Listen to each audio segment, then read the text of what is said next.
Hey everyone, it's Derek Martin, aka Legit D-Rick here, where I tell you what I think, how I see things, and any comments that disagree or has a question will be prioritized. If you're new to my channel, please check out my music, or if you like hip hop, my hip hop related channel. It's all linked in the description below. But if you're not into that, then please check out the video and wait till the end to make up your mind about it. And if you disagree, let's have a conversation about it. Thank you very much, and let's get into this. Hey everybody, happy Memorial Day. I'd like to take today to ask you guys a very serious question before you get mad and storm off to the comments with your mind already made up. Let's have a serious discussion. I need to ask you two serious questions. One, what was America founded as? And two, what is the Great American Experiment? Now, a lot of people, conservatives, and a lot of Democrats actually, too, they like to think we're one or the other. But that's not the case. And I can prove it to you through logic, definitions, and just common sense in history, pretty much. But if you will take the time to actually consider another person's perspective, then let's have a serious conversation or debate if you disagree and see things differently. So let's get into it. We have the technology these days to pretty much look up anything in just a few seconds and have perfectly detailed history. I asked ChatGPT what was the earliest democracy. They say the earliest known democracy is usually traced to ancient Athens in the 5th century BCE, around 508 and 507 BCE, after reforms by the statesman. I've never been good at names. This system is often called the very first direct democracy because eligible citizens voted directly. Notice that word, eligible. Democracy isn't whenever anybody can vote. I've been hearing some conservatives say that, but yeah, no, it's democracy does not mean anybody can vote. Specifically, eligible citizens voted directly on laws and policies instead of elected representatives to do it for them. I also asked what was the very first republic, and ChatGPT said the earliest known republic is commonly considered the Roman Republic, traditionally founded in 509 BCE after the overthrow of the last Roman king. A republic is generally a system where the state is considered a public matter, rulers are not hereditary monarchs, and officials are chosen or appointed under some form of law or representation. The Roman Republic had elected magistrates, a senate, written laws, checks on power, and limited terms for leaders like consuls. So again, I'm going to come back to this other question, and I asked ChatGPT this question. What is the meaning of the term, the Great American Experiment? We hear it all the time. It means something, right? What is an experiment? It's something that hasn't been done before. It's your testing. You test a testable question because you have a hypothesis. That is the experimental formula. So, obviously, the Great American Experiment has never been done before. Simply by the name, you should be able to know that.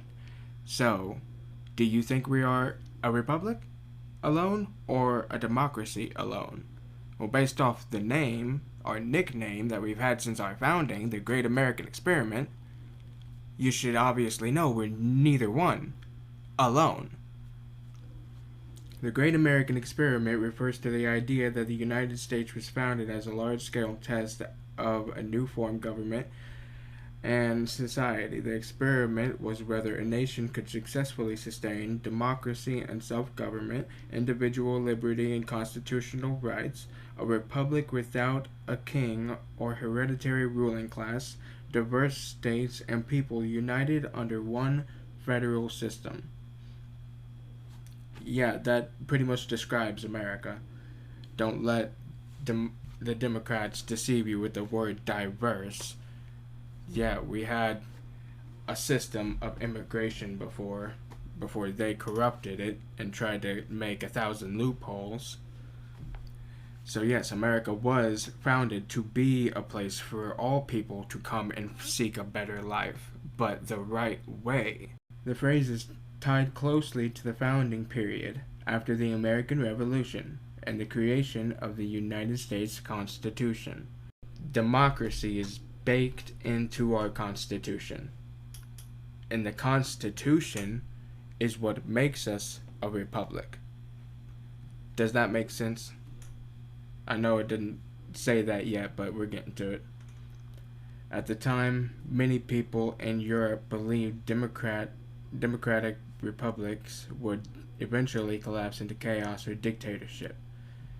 The United States was viewed as an experiment because no country of that size attempted this exact political model before. No country ever just tried anything like this before. The term is often used in different ways today. Yada yada yada.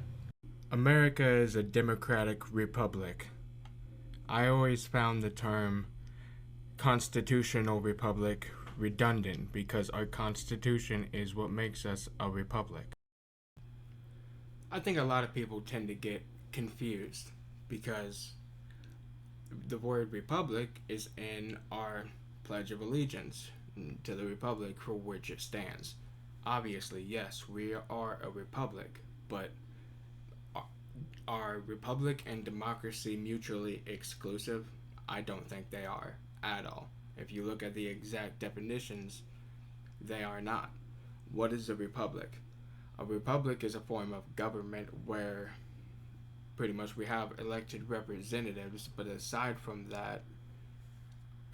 our elected representatives voting on our behalf, there's something like a constitution. There's a blanket set of rules that cannot be voted on or against. It's like, slavery is against human rights, so obviously it would be against the Constitution. We have a form of government that protects rights and makes certain things not able to vote against. Well, put the shoe on the other foot. Say that you have a book, come on, sorry, that's something in my throat, that says that you should be dictators, tyrants, and destroy the rest of the world if they don't succumb to your worldview. If you have that rule of law and don't vote against that, that would also be a republic. It's like the Iranian Republic. Like, there's banana republics. Being a republic alone is not what our founders intended, because they knew it could devolve into something terrible. Like, we continued to expand the Constitution, or our elected leaders continue to expand the Constitution, but we're never able to check it. Like, we're never able to, like, on prohibition, we're not able to bring back alcohol if we make, a bad decision, which I'm not even against entirely. Alcohol is dangerous for you. I don't know if you noticed, but like, people were rioting and crap. Obviously, we need to be able to correct simple things like that if society is unraveling at the hinges, like coming off at the hinges. That is the democracy side. A democracy is where we can vote on things. We can expand the Constitution, and we can correct mistakes we've made on expanding the Constitution. That's what democracy is. That's what democracy looks like. This is what a republic looks like.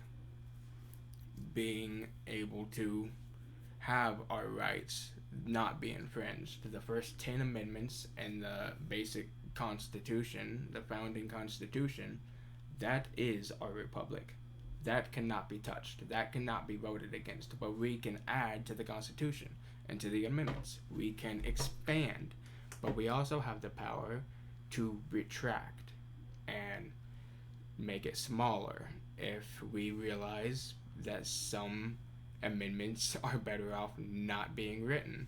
You know, like a lot of people are saying repeal the 19th Amendment, which, I mean, I'm not going to say whether I'm for or against. I think there needs to be a cognitive test regardless.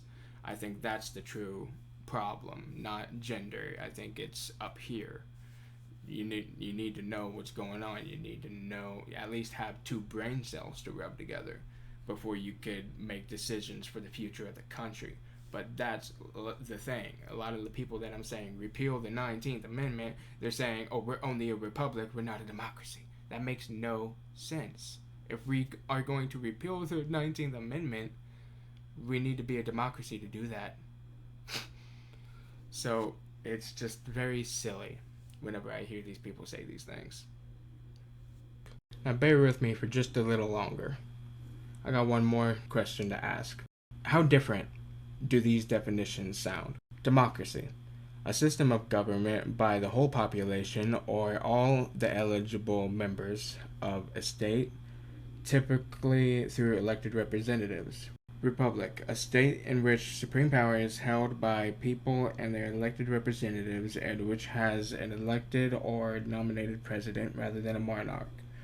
Representative democracy, a type of democracy where elected delegates represent a group of people in contrast to direct democracy. Democratic republic, a representative government where citizens elect leaders to make laws and those leaders are constrained by a constitutional framework. I think they all pretty much sound like America. And I don't know what argument you can put up to say they sound mutually exclusive. Democracy is baked into our Constitution. You can't take it out because you can't vote on the Constitution. That's what makes us a republic. And I'm getting sick and tired of seeing all these so-called conservatives and America First people talk about how America was never a democracy. It was only ever supposed to be a republic that spits on the image of America and what we were originally meant to be. Thank you very much and good night. If you appreciate the video, give me a like, subscribe. If you disagree, tell me in the comments, what do you disagree on? Let's have an actual debate. Please, let's have a grown-up conversation about a grown-up topic about the greatest country the world has ever known. Thank you very much. Keep it legit. So, if you like that video, please like, subscribe, comment, and share it to like-minded individuals. If you disagree about something or have something to add, please drop it in the comments. Let's have an actual debate about it. And if you like hip-hop at all, please, I'd really appreciate it if you subscribe to my music channel, either one of them, or just show some love and stream my music. I'd really appreciate it. Thank you very much. Keep it legit. Cause I tried to be an angel and I tried to be a saint, and I tried to be everything that deep inside I know I ain't, and I tried to remain on top but then realized that I sank inside. I've been in this maze that I'll never be able to escape, because I used to be full of nothing but anger and hate on a daily basis, but lately my brain is going through changes and it's been making me think that I'm fake or maybe misplaced. So now I'm breaking through my chains and we're no longer be restrained.